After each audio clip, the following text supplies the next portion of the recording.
Chers amis, shalom. Donc, le sujet à propos duquel m'a prié de parler votre vénéré maître, le Rav Partouche, est donc, pourquoi étudier la Torah dans une yeshiva? Réponse, impossible de répondre en français. Car ces termes-là sont intraduisibles. Comment appelle-t-on en français des termes intraduisibles? Des idiotismes linguistiques. Intraduisibles. Comme on ne peut pas traduire en français, par exemple, le terme anglais « gentleman ». C'est trop anglais pour être traduisible. À la vérité, il y a 4 termes liés les uns aux autres qui touchent à notre sujet pertinent, sujet primordial, sujet cardinal, qui sont intraduisibles. Limud Torah, ou Talmud Torah, Yeshiva, Talmid Chacham, Gemara. Ce sont des termes intraduisibles.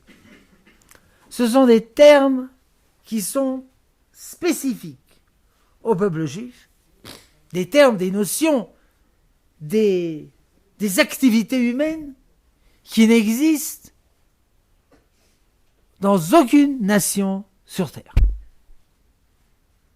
Ils sont spécifiques à la sainteté du peuple juif. Le premier terme, c'est donc Talmud Torah, l'étude de la Torah. Ça n'existe pas dans d'autres nations. Il y a des gens qui étudient les mathématiques, la physique, la métaphysique ou la musique. Mais le sujet de la Torah, ce sont des enseignements spirituels, moraux, légaux. C'est une science de la foi dont l'implication, c'est une science du comportement humain. Ce ne sont pas des études théoriques. Il y en a qui étudient la philosophie, mais c'est théorique. Ça n'a pas d'implication. Ça n'a pas d'engagement. Lorsque nous étudions la Torah, c'est une étude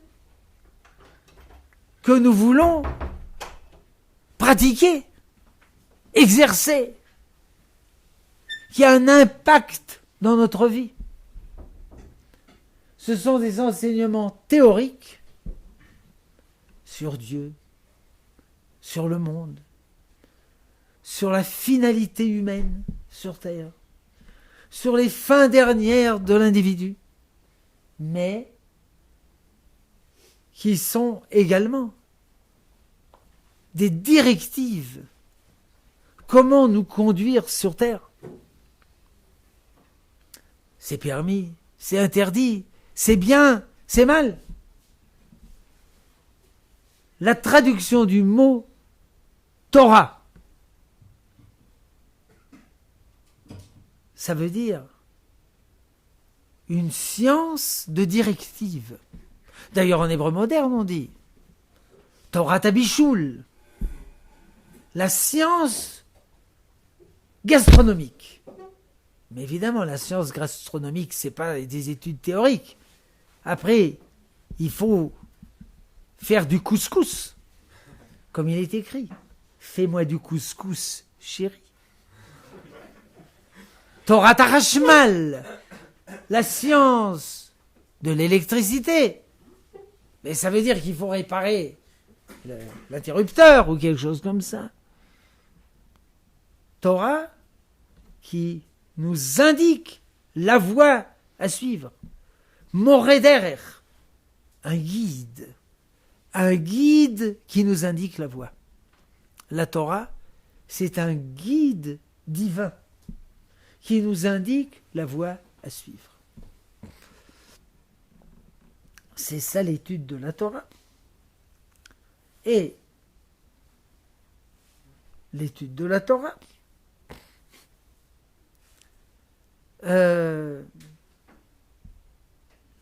il n'existe pas de telle science dans aucune nation au monde qui inclut la profondeur de la foi et l'attachement à Dieu et l'amour de Dieu et la crainte de Dieu et l'adéquation à Dieu. Ça n'existe pas. Et dont les implications sont le comportement humain pendant toute sa vie. Talmud Torah. Limoud, Talmud. Talmud, c'est un terme beaucoup plus concentré que limoud. Talmud, ça veut dire un système entier, profond, organisé, organique de cette étude. Et cette étude de la Torah, elle se fait en dehors de toute préoccupation professionnelle. C'est pas un métier, c'est pas pour gagner sa vie. C'est par amour de l'étude.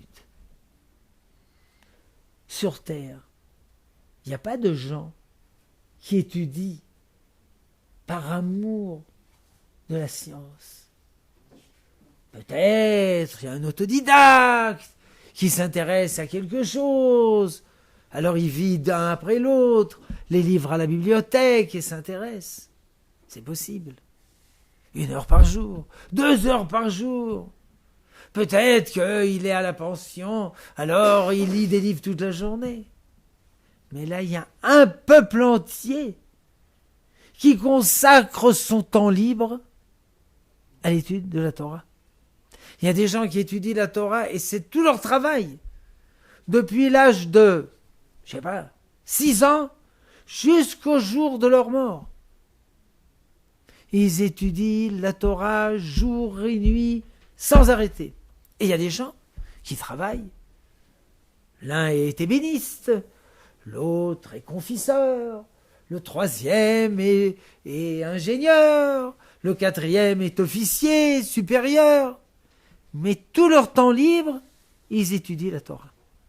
Sans recevoir un centime, sans recevoir un diplôme. Ils étudient par l'amour de l'étude. Peut-être que ça existait jadis dans les académies grecques,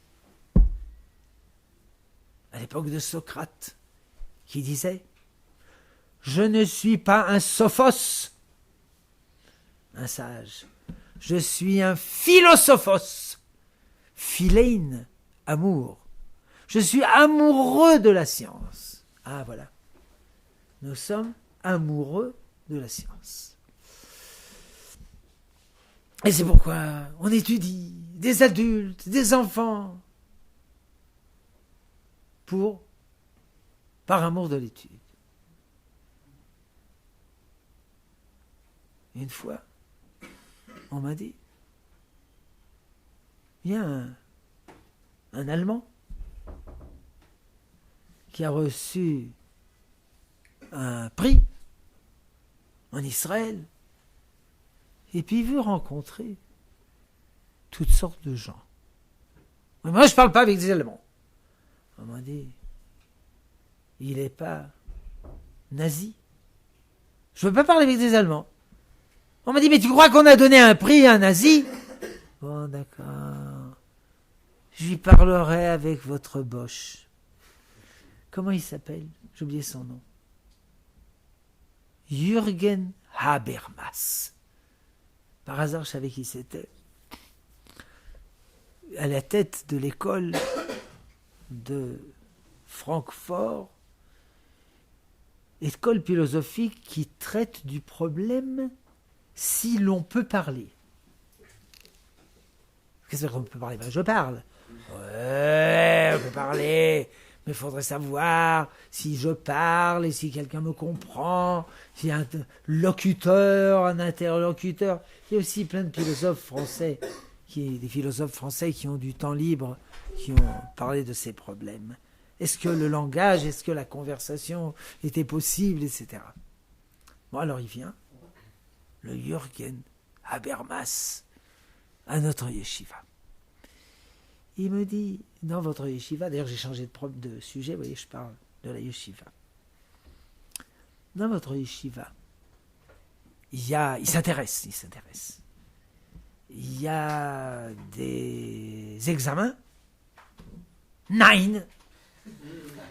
Il y a des diplômes, 9. Il y a une supervision sur les élèves, 9. Je peux regarder, je vous en prie. Il en trouve, il voit un spectacle terrible. Dans un coin, il y a un rabbin qui enseigne à 20 élèves. Dans l'autre coin, un rabbin enseigne à 3 élèves. Là, il y a 2 élèves qui étudient ensemble. Ils se crient les uns sur les autres. Il lui dit, c'est pas ce que Rachi a dit. Sinon, c'est pas presque un meurtre. Il va l'assassiner. Là, il y a 2 élèves qui sont assis sur un banc, embrassés, et qui se balancent en cadence. Là, il y a un élève qui a 50 livres sur la table. Là, il y a un élève, il a une feuille, il lit. Là, il y a un élève qui est sur le balcon et qui rêvasse. Là, il y a un élève qui s'est endormi sur sa table. Ah, mais dis, es ist keine Ordnung. Il n'y a pas d'ordre ici. Das ist ein Skandal. C'est un scandale. Je lui dis, vous en faites pas. Tous les sages du peuple juif ont immergé d'une yeshiva. Ah, das ist sehr interessant. Yeshiva, ça n'existe nulle part sur Terre. Il y a des universités, il y a des écoles supérieures, mais dans une yeshiva, l'étude est libre. Chacun étudie ce qu'il veut, quand il veut, comment il veut, avec qui il veut. Eh bien, personne n'étudiera.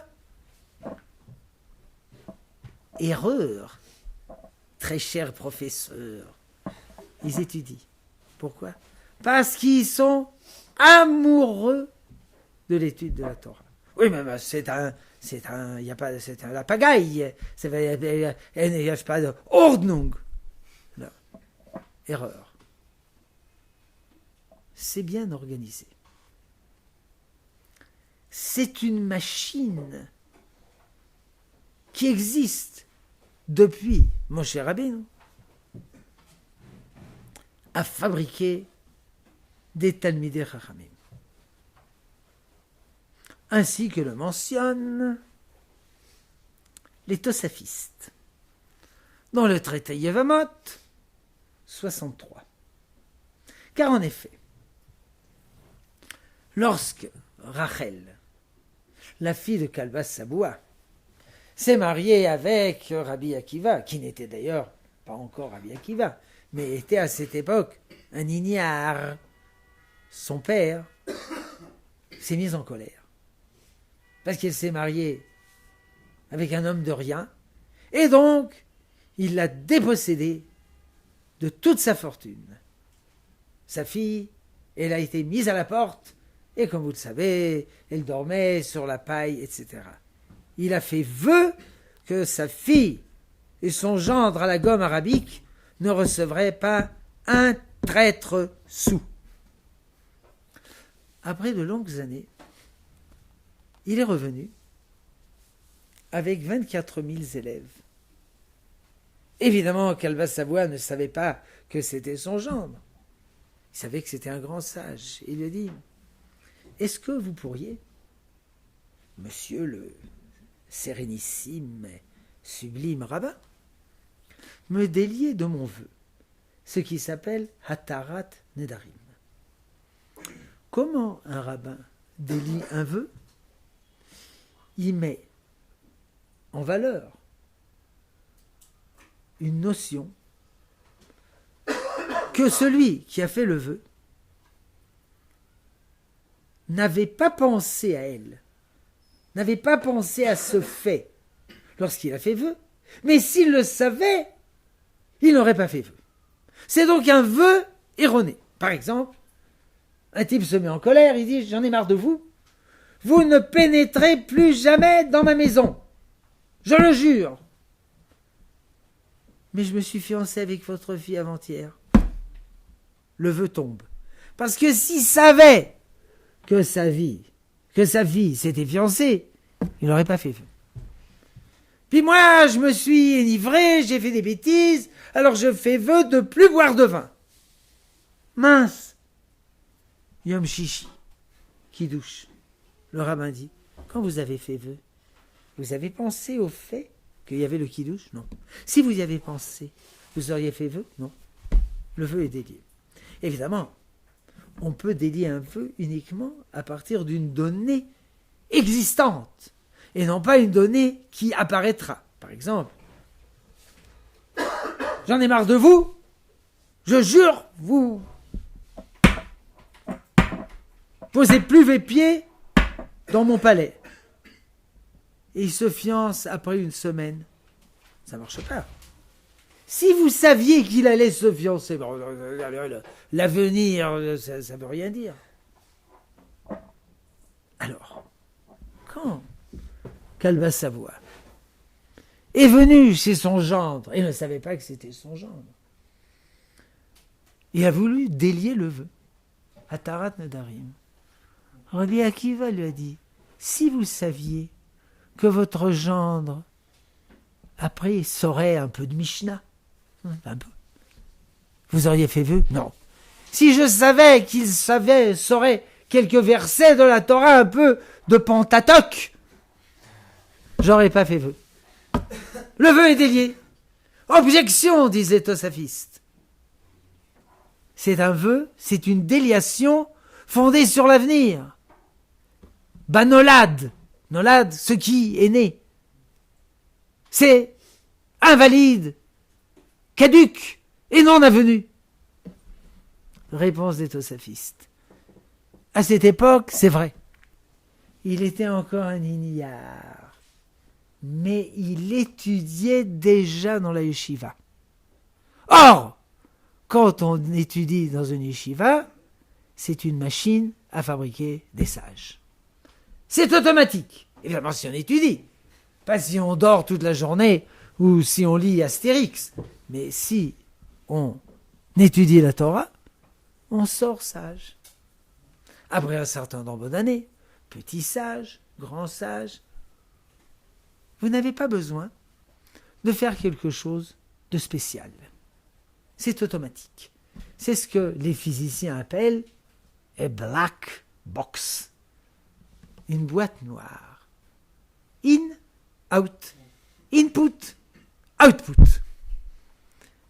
On entre un simple des mortels, on étudie selon le programme, et on sort un sage.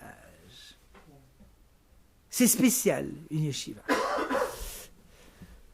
La yeshiva,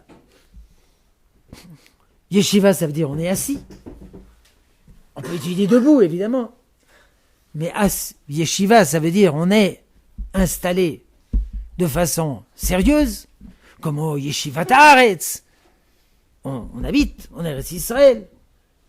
Et on habite dans la yeshiva, on est installé de façon sérieuse. On ne disparaît pas toutes les 10 minutes pour s'acheter des baguettes en face, mais on est installé sérieusement. Alors, on devient un sage. La yeshiva de Moshe Rabbeinu, décrite dans le traité Hérouvin 52-53, et largement explicitée dans l'introduction de Maïmonide à la Mishnah, exactement comme nos yeshivot. Hormis, évidemment, l'électricité et autres fariboles, et le microphone. Il marche pas d'ailleurs.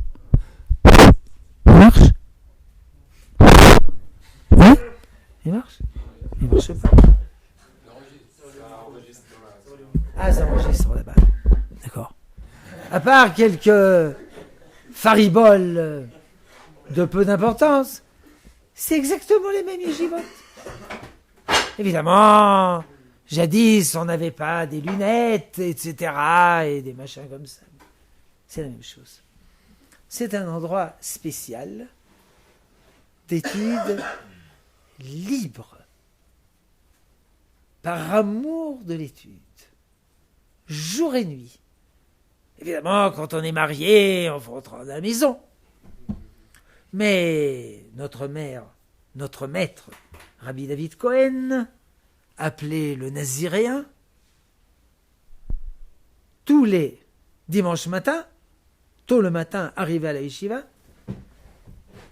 s'asseyait sur sa chaise et restait assis sur sa chaise 6 jours d'affilée, jusqu'à l'entrée du Shabbat. Il dormait pendant la nuit quelques heures sur la chaise, se réveillait le matin, se lavait les mains, étudiait. Il avait un sac avec de la nourriture, il étudiait, mangeait, étudiait, mangeait. Avant l'entrée du Shabbat, il rentrait à la maison chez sa femme, revenait le dimanche matin, ou Motsai Shabbat, avec de la nourriture, pendant 8 ans d'affilée. Vous comprenez ce que c'est le sérieux dans l'étude. Évidemment, de nos jours, c'est difficile. Il faut s'occuper de sa femme, il faut s'occuper des enfants, on ne peut pas disparaître. Alors, mais c'est le même sérieux dans les possibilités, dans les disponibilités. On raconte qu'un jeune homme s'est marié avec une jeune fille. Elle lui a dit, étudie à la yeshiva. Étudie. Moi, je me préoccupe de tout. Et lui, tôt le matin, à 5 heures du matin, il va à la yeshiva, il revient à minuit, jour après jour. Un jour, toc toc, à la fenêtre de la yeshiva. Moïse! Ouais, qu'est-ce qui se passe? Notre fille, elle a 19 ans. Le temps passe vite. Elle se marie. Mazel tov. Aujourd'hui, dans un quart d'heure. Oh, quelle bonne nouvelle. Viens au mariage. Je t'ai apporté une veste neuve pour le mariage. Ah, tadaraba. Il met la veste, mais son bras, sa main, se coince. Voilà. Les enfants, c'est des problèmes. Hein. Oui, mais de nos jours, c'est pas comme ça. Il faut consacrer beaucoup de temps au couple, aux enfants. Mais, tant qu'on peut, on est dans les yeshivas. Ça n'existe pas sur Terre. Et on étudie par amour de l'étude, par amour de Dieu. Ça n'existe pas. C'est une yeshiva. Étude de la Torah, yeshiva. Talmid Chacham. Talmid Chacham, c'est aussi une forme idiomatique intraduisible. Mot à mot, élève d'un sage, ou élève sage. À la limite, philosophos, amoureux de la sagesse. Le Talmid Chacham, c'est l'homme idéal du peuple juif. Tous ne vont être Talmid Chacham. Il y a un Talmid Chacham professionnel. Il est rabbin, Il est enseignant. Il est enseignant dans une yeshiva. Il enseigne en classe de 11e. C'est son métier. Puis un Talmid Chacham non professionnel. Il est menuisier. Il est agriculteur. Il est colonel. Il est président de la République. Mais c'est un Talmid Chacham. Tout le peuple juif doit être des Talmid Chacham, de même que tout Anglais doit être un gentleman. Ou parfois au Moyen-Âge, il y avait un idéal du chevalier sur son cheval qui allait en guerre, attaquer l'ennemi, de tailler des stocks, etc., etc. Où il y avait également l'idéal du moine, d'un moine versé dans la contemplation. Il y avait aussi des chevaliers moines, l'ordre des Templiers, etc., etc., toutes sortes d'imbécilités. Nous, l'idéal, c'est le Talmid Chacham. C'est spécial. Le Talmid Chacham, c'est un homme d'une grande sagesse. Une sagesse qui inclut toutes les disciplines de la Torah. Parce que, généralement, il y a quelqu'un qui étudie la médecine, et l'autre les mathématiques, et l'autre la physique. Et puis il y a des médecins. Il y a un médecin oculiste, il y a un médecin des oreilles, il y a des médecins, etc., etc. Mais le Talmid Chacham, il étudie tout, à la mesure de ses possibilités. Tout. Tous les sujets. Et encore une fois par amour. Il étudie et il pratique. Il est engagé. Tout ce qu'on étudie, c'est pour le respecter. C'est une personnalité particulière, le Talmid Chacham. Et c'est pas forcé qu'il soit habillé avec une veste. Il peut être habillé comme n'importe qui. Mais il a une profonde sagesse. La science infuse. C'est le salut du peuple juif. C'est l'âme du peuple juif. Et c'est aussi l'âme de l'humanité entière. Le Talmud Torah, l'étude de la Torah, dans la yeshiva, endroit spécialement conçu par Moshe Rabbeinu pour l'étude de la Torah, forge petit à petit le Talmid Chacham. Parfois, l'on se demande quelles sont les facultés inhérentes nécessaires pour devenir Talmid Chacham. Parce que si vous voulez être un médecin, pas chacun peut l'être. Il y a des examens. Pas chacun peut être officier à l'armée. Pas chacun peut être officier de police. Il y a toutes sortes d'examens préliminaires et préalables afin d'élaguer ceux qui ne conviennent pas, pour qu'on ne perde pas notre temps et notre argent à les enseigner et qu'on ne leur cause pas des frustrations terribles, d'être mis hors de circuit. Quelles sont les facultés intellectuelles, émotionnelles, nécessaires pour être un Talmid Chacham? On a cherché et on n'a rien trouvé. Rien. Il y a un Talmid Chacham qui a une mémoire extraordinaire. Il lit une chose une fois, il s'en rappelle. Il y a un Talmid Chacham dont le cerveau est une oubliette. Il étudie, oublie, étudie, oublie, oublie, oublie, étudie, oublie, oublie, oublie, oublie. Par exemple, moi, j'étudie, j'oublie, j'étudie, j'oublie. Parfois, on me pose une question rabbinique, je réponds. Quelqu'un me dit: t'as écrit un responsable rabbinique à ce sujet dans ton livre. Oui, regarde, oui, c'est vrai. Oui, intéressant, je ne savais pas, j'ai oublié. J'ai oublié ce que j'ai écrit. Pas seulement oublier ce que les autres m'ont enseigné. Il y a un Talmid Chacham qui a eu une rapidité extraordinaire de compréhension. En 5 minutes, il a tout compris. Il y en a d'autres qui ont besoin de 5 heures, 5 jours, 50 jours pour comprendre. Ils ont une tête de bois. Il y a un Talmid Chacham qui est social. Il sourit. Il met la main sur l'épaule. Il y en a d'autres qui sont renfermés en eux-mêmes, qui ont une humilité extraordinaire. Il y a un Talmid Chacham qui s'est donné une conférence, un shiur. Il y a des géants de l'esprit qui n'ont pas donné un shiur de toute leur vie. Ils ne savent pas. Il y en a qui ont écrit des livres, et puis qui ont une verve épistolaire sans pareil. Il y en a d'autres qui n'ont jamais écrit une ligne. Bref. Il y en a qui ont le trac, qui ont peur de parler. Il y en a qui parlent librement. Maïmonide a raison.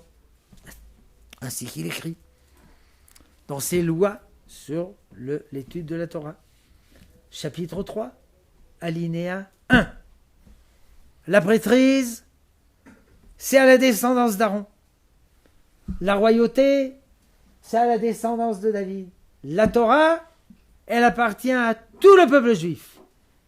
Comme il est écrit, Torah, Tziva, Lanu, Moshe. Moshe, Rabbeinu, nous a donné la Torah. Moracha, héritage, Kilat Yaakov, de toute l'assemblée de Yaakov. C'est à tout le monde. Mishirotse, celui qui veut, Yavo Veikar. Chacun, tout un, peut l'apprendre. Il y a une seule condition. S'il veut, elle est à lui. S'il ne veut pas, impossible de le forcer. On peut forcer un élève à l'école d'étudier 1 heure par jour pour y réussir au baccalauréat, d'accord. Mais pour étudier la Torah, celui qui veut, c'est une seule condition, en un mot. Il veut. Celui qui veut, peut. Quand j'étais à l'école, entre autres souffrances, j'ai appris l'allemand. Et le livre d'allemand s'appelait Verwil der kann. Verwil, celui qui veut, der kann, il peut. Je ne sais pas si c'est vrai pour l'étude de l'allemand. C'est sehr schwer. Mais pour l'étude de la Torah, celui qui veut peut le devenir. Mais il faut qu'il le veuille. Il y avait un petit garçon qui s'appelait Yosl, qui habitait dans la ville Ezéir Sloutsk, en Russie. Sloutsk. Ce petit garçon, il s'est fait virer de toutes les écoles. Parce qu'il ne voulait pas étudier et puis il dérangeait. Alors il se promenait dans la rue, connaissait de leur nom tous les chats et tous les chiens, et savait grimper sur tous les arbres. Puis un jour il a entendu un père qui criait sur son fils. Il a dit, c'est intéressant, on va voir ce qu'il lui dit. Il a grimpé sur la gouttière, là aussi il était expert. Et le père a dit à son fils, je t'avertis, si tu continues à faire le fumiste, tu vas finir comme Yosl. Alors Yosl a dit, rien ne va plus. J'ai cessé d'être une personne humaine, je suis devenu une définition, un concept. Ça marchera pas. Il est rentré à la maison et a dit, papa, maman, ouais, je vais étudier dans une yeshiva. Ouais, étudier dans une yeshiva. Ouais. C'est viré. L'école maternelle, il va à la yeshiva.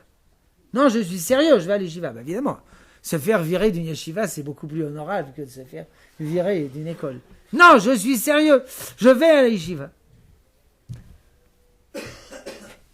Ils n'arrivaient pas à avaler leur bonheur. Quelle yeshiva? Yeshiva de Volojine. À nouveau avec tes bêtises. Tu vas aller à la yeshiva la plus grande d'Europe? Papa, maman. Si je le fais à fond. Préparez-moi un bagage. Il a pris son bagage. Il est allé 3 jours à pied. Il est arrivé à l'Yeshiva de Volojine. Il a ouvert la porte. Mais petit mec, qu'est-ce que tu veux? Parler avec le Rosh Yeshiva. Là-bas. Au fond du couloir. Le Rosh Yeshiva s'appelait Rabbi Chaim de Volojine. Le grand disciple du Gaon de Vilna. Rabbi Chaim de Volojine lui a dit, donc, tu veux étudier que la yeshiva? Ouais, alors, on va te faire un examen. Il faut connaître la moitié du chasse. Shloshas Darim, ça s'appelle. 3 traités. 3 ordres en profondeur. Tu connais 3 ordres en profondeur? Non. Un ordre en profondeur? Non. Une asérette d'un traité en profondeur? Non. Un traité en lecture directe? Non. Un chapitre? Non. Une page? Non. Qu'est-ce que tu connais en Gemara? Rien. Le Mishnah? Rien. Torah? Rien. Alors, qu'est-ce que tu sais en Torah? Rien. Alors qu'est-ce que tu veux faire là? Je veux étudier. Accepter. Il veut. Alors évidemment, on ne pouvait pas lui trouver un condisciple. Alors il lui a arrangé des condisciples qui lui enseignaient une demi-heure la Torah. Après un mois, il connaissait toute la Torah. Condisciple, une heure la Mishnah. Après 2 mois, il connaissait toute la Mishnah. Condisciple qui lui enseignait la Gemara, 1h30. Là, ça va pas si vite. Mais après 6 mois, il étudiait régulièrement. On l'appelait Yosl le 18. Parce qu'il étudiait 18 heures d'affilée. Il n'était pas le seul. Il y avait des élèves qui étudiaient à 18 heures d'affilée. Il y avait des grandes colonnes qui soutenaient le toit. Ils étudiaient derrière les colonnes. Parce que toujours des gens qui viennent, comment ça va? Puis ça va les affaires. Alors, mec, c'est comme ça, on ne peut pas étudier. Donc, ils étaient derrière les colonnes. Il étudiait. Un jour, une lettre de sa mère. Yosl rentre à la maison. La rue des tailleurs s'est embrasée dans les flammes. On n'a pas de gain-pain. Rentre à la maison. Il est allé chez le Rosh Yeshiva. Rentre pas à la maison. Voilà de l'argent. Envoie à ta mère. Après 6 mois, nouvelle lettre. Yosl, je t'ai dit de rentrer à la maison. On n'a pas de gain-pain. Papa, on est devenu malade. Rentre à la maison. Il est allé chez le Rosh Yeshiva.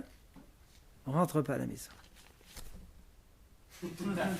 Voilà de l'argent, envoie à ta mère. Il envoie à sa mère. Après 6 mois, lettre terrible. Yosl, papa est mort de chagrin. Rentre à la maison, je t'ai dit de rentrer. Il est tombé en larmes. Il est allé chez le Rosh Yeshiva, également tombé en larmes. Rentre pas à la maison. Reste, Shiva, les 7 jours du deuil, dans ta chambre. Chère maman, je ne peux pas rentrer à la maison. C'est ici mon lieu, mon endroit. Slicha, voilà de l'argent. Il est resté à étudier. Après quelques années, par hasard, il n'y a pas d'hasard sur terre. Le hasard, c'est Dieu en incognito, comme on le sait. Les notables et les rabbins de la ville de Slutsk sont arrivés d'aventure à la yeshiva de Volojine. Et on parlait avec le Rosh Yeshiva d'un certain sujet, je ne me rappelle pas quoi. Ah oui, il voulait un rabbin. Nous cherchons un rabbin pour notre ville Slutsk. Il a dit, j'ai une proposition pour vous. Il est jeune, mais c'est un génie. C'est un génie. Appelez-moi un tel, on a appelé un tel. Les rabbins lui ont parlé, les notables lui ont parlé, les riches lui ont parlé. Accepté. Alors, Rabbi Chaim Volozhin leur a dit, il n'y avait pas chez vous un petit garçon, Yossel? Ouais, c'était un fumiste né, celui-là. Il a disparu, on ne sait pas où il est. C'est lui! Il sera votre rabbin. Je t'avais dit d'étudier la Torah avec assiduité. Tu vois, le Satan. Maintenant, pour que tu ne deviennes pas un sage, il a brûlé une rue entière. Il a tué ton père. Maintenant, la première fois dans l'histoire, le rabbin de Sloutsk sera un Gaon, un génie. Va là-bas. Vous ne faites pas de soucis. Vous étudiez en yeshiva. Vous pourrez rentrer tous les 6 mois à la maison. Et votre maison, votre rue, elle ne brûlera pas. Et votre père, il se portera bien. Mais c'est seulement pour vous raconter que devenir Talmid Chacham, c'est un mot. Rotse. Il veut, il le deviendra. Donc nous avons analysé 3 termes. Talmud Torah, l'étude de la Torah. Yeshiva. Talmid Chacham. Et le 4e terme, c'est les textes de prédilection. Le Talmud ou la Gemara. Texte bizarre au possible. Bizarroïde à la puissance 2. Il n'existe pas de tels textes dans le monde. Ce n'est pas des textes bien organisés. Premier paragraphe, deuxième paragraphe, troisième paragraphe, conclusion. C'est un méandre. C'est un labyrinthe. C'est pas non plus des textes mystiques avec de la fumée bizarroïde qui veulent rien dire. Si vous voulez, il y a ce qu'on appelle les jardins français et les jardins anglais. Les jardins français sont organisés d'après l'esprit rationaliste de notre maître Descartes, comme au palais de Versailles, petit carré, petit rectangle, petit losange, tout organisé de façon géométrique au possible. Mais les jardins anglais, ils sont romantiques. On se promène. Tout à coup, il y a une source. Tout à coup, il y a un rocher. Il y a un petit gazon. Il y a des petits oiseaux qui gazouillent. Plein de surprises. C'est ainsi qu'est écrit le Talmud. On part, on ne sait jamais où on va arriver. On commence à parler d'un sujet. On déraille sur un autre. Sur un 3e, un 4e, on se perd, on se promène un peu partout, dans toutes les directions, objections cruelles, difficiles, on n'arrive pas à répondre, on est attaqué. Ça n'existe pas un tel texte. Ce texte-là, le Talmud, c'est très simple. C'est un compte rendu des discussions qu'ont eu nos sages pendant des centaines d'années. C'est la loi orale, c'est la présence divine, la Shekhinah qui réside dans l'esprit de nos sages. Objection à l'objection, sur-objection, sous-objection à l'objection. On commence à parler d'un sujet, puis on change de sujet. Parce qu'il y a des structures de pensée parallèles. Ça n'existe pas sur Terre, un tel livre. Un goy, il essaie de lire ce livre. C'est de l'hébreu pour lui. C'est de l'araméen pour lui. Il est dans le cirage. Il n'arrive pas à comprendre ce qui se passe. Mais nous avons un plaisir indicible à étudier ce livre. Jour et nuit pendant des années. On peut étudier une page 100 jours. Et on peut étudier 100 pages en un jour. Le Rav Kook étudiait 60 pages par jour. Le Gaon de Vilna, 150 pages par jour. Mais parfois, il étudiait une page en 60 jours. Ravashi, le compilateur du Talmud, a mis 30 ans à finir le Talmud. Mais également, il le finissait aussi en 30 jours. Rapidement, lentement.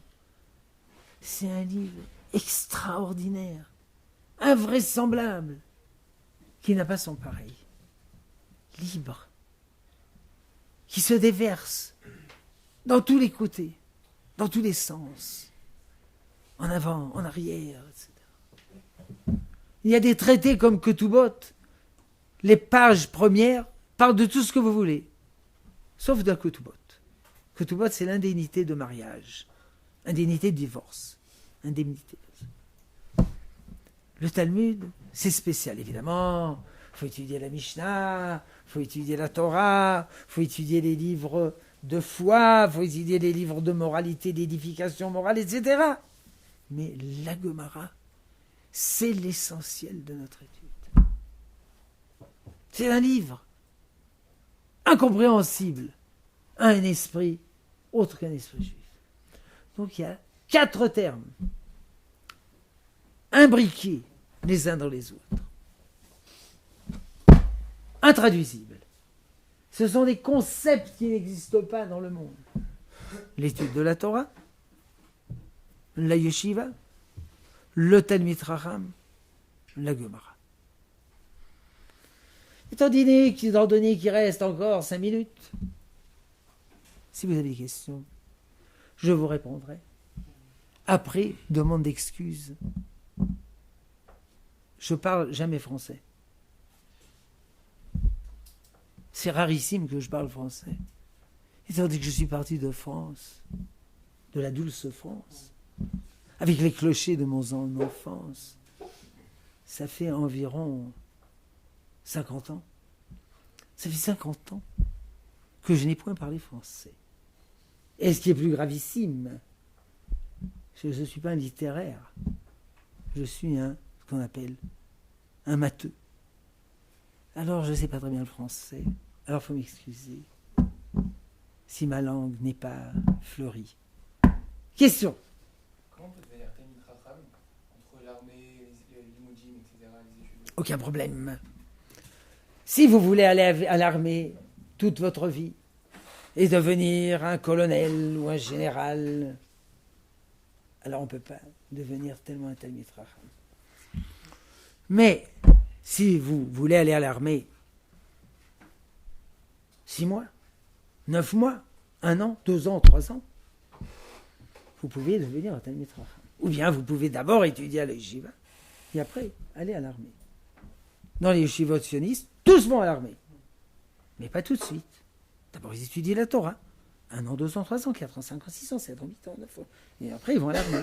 Puis parfois ils reviennent de l'armée. Une fois il y a un type, il vient à la yeshiva. Il dit ouais, je peux étudier à la yeshiva. Ouais, vous venez d'où? À l'armée. Alors vous étiez combien d'années à l'armée? Oh, de longues années. J'étais capitaine d'unité spéciale, Sayeret Ramatkal, unité de chef, capitaine de l'unité spéciale du chef d'état-major. Et alors, j'ai reçu 1 an de vacances, étudier. Après 1 an, il me dit, je vais étudier encore 1 an. Je lui dis, dommage. Ici, vous êtes un simple élève. Non, c'est rien. Là-bas, vous êtes un officier d'une unité spéciale. Dommage. Et je vais étudier, à condition que vous deveniez un officier en Torah. je deviendrai un officier en Torah. Effectivement, il a étudié la Torah, il est devenu un rabbin, il a été à la tête de la Mechina, ce qu'on appelle l'école pré-militaire, et après, il est retourné à l'armée en tant que sous-grand rabbin de l'armée d'Israël, à savoir celui qui est responsable de la halakha dans l'armée israélienne. Alors il m'a eu, hein. Il a étudié, il est devenu un grand sage, et il est retourné à l'armée. Et c'est lui qui est responsable de la halakha dans toute l'armée. Donc on peut également... Alors il a... Comment ça s'appelle? Il a 3 machins, 3 ronds. 3 ronds, c'est... 3 falafels, mais c'est quoi? Alouf Mishneh, en hébreu, en français, Alouf Mishneh, c'est lieutenant-colonel. Non. Sgan Alouf. Adjudant-chef. Général. C'est le général. Pardon? Il est général. Yesh. Et Seren, commandant. Sgan Alouf, lieutenant-colonel. Colonel, il est colonel. 3 machins, c'est colonel, si je ne m'abuse.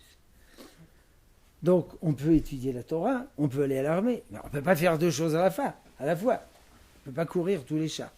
Oui. D'accord, oui. Dernière question. Oui. Vous avez dit qu'il faut devenir un sage. Mais comment on voit quand on atteint ce niveau de sage? Il n'y a pas de limite, non? Il n'y a pas de limite. Il y a des petits sages, il y a des grands sages, il y a des super sages. Mais il y a toutes sortes de sages, comme à l'armée. Il y a des caporaux, il y a des sergents, il y a des adjudants, il y a des généraux, 1 étoile, 2 étoiles, 3 étoiles, 4 étoiles. Il y a des soldats à armes lourdes, et il y a des fantassins voltigeurs. Il y a toutes sortes de sages.